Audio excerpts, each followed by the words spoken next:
ایک ساتھی نے سوال کیا ہے کہ حج مبرور کے بارے میں احادیث میں آتا ہے کہ آدمی جب لوٹتا ہے تو ایسا ہوتا ہے کہ یوم رجع کیوم ولدتہ امہ،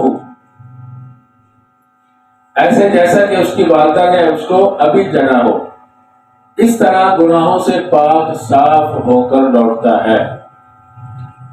تو جیسے اس کی والدہ نے اس کو ابھی جنا، اس پہ کوئی گناہ نہیں ہے، تو اس سے تو یہ بھی سمجھ میں آتا ہے کہ اس نے جتنے بھی نیک کام کیے، مساجد بنائی، مدارس بنائے، علماء کی مدد کی اور نیک کاموں میں اس نے تعاون کیا، اللہ اللہ کرتا رہا، وہ بھی ختم ہو جائیں گی، اس لیے کہ وہ ایسے ہوگا جیسے اس کو اس کی والدہ نے آج جنا ہو۔ یہ ان کا سوال ہے، یعنی گناہ تو گئے، نیکیاں بھی ساتھ گئی۔ اس کا جواب یہ ہے کہ یہ رسول اللہ صلی اللہ علیہ وسلم نے ایک مثال سے اس سے سمجھایا ہے۔ یہ مطلب نہیں ہے نیکی سے نیکی ضائع نہیں ہوتی، بلکہ نیکی کرنے سے نیکیاں بڑھتی ہیں، حج سے نیکیاں ضائع نہیں ہوں گی۔ جو رسول اللہ صلی اللہ علیہ وسلم نے فرمایا وہ ایسا ہے جیسا اس کی والدہ نے آج جنا، یہ بات سمجھانے کے لیے کہ اس کے اوپر گناہ کوئی نہیں رہتا۔ یہ نہیں ہے کہ اس کی پیدائشی دوبارہ ہوئی ساری نیکیاں بھی گئی، نہیں، نیکیاں بلکہ بڑھتی ہیں۔ اللہ کے نبی صلی اللہ علیہ وسلم نے فرمایا حج، لگاتار حج کرنا اور عمرے کرنا یہ انسان سے افلاس کو ختم کر دیتے ہیں۔ تو اور ایک حدیث میں یہ بھی آتا ہے کہ جو مبرور حج ہوتا ہے اس کی جزا جو ہے وہ جنت ہے، فقر و فاقہ بھی دور ہو جاتا ہے، اور اللہ کی خاص رحمتیں بھی ان کے اوپر نازل ہوتی ہیں کہ اس کی جزا کیا ہے؟ جنت ہے۔ اس لیے حج سے نیکیاں ختم نہیں ہوتی بلکہ نیکیاں بڑھتی ہیں۔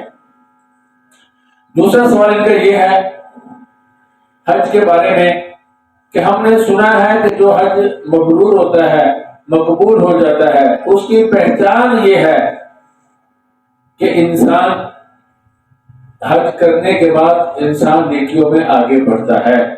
اگر گناہوں میں مبتلا ہو جائے تو اس کا مطلب یہ ہوتا ہے کہ اس کا حج قبول ہی نہیں ہوا۔ یہ ان کا سوال ہے۔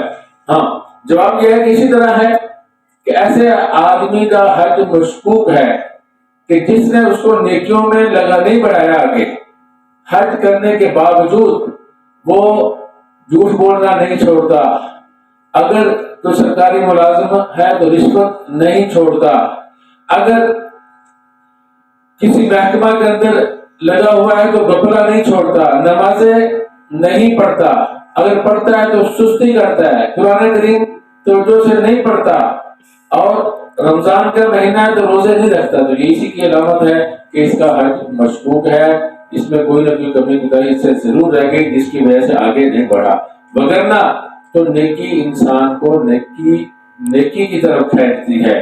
نیکی کے بعد ایسا نہیں ہوتا کہ برائی کھینچ رہے، اللہ رب العزت انسان کو وہ مقام دے دیتا ہے کہ اس مقام کے بعد اس کا دل برائی کی طرف نہیں جاتا۔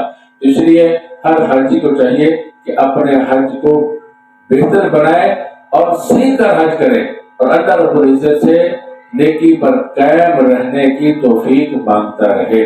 وآخر دعوانا ان الحمد للہ رب العالمین۔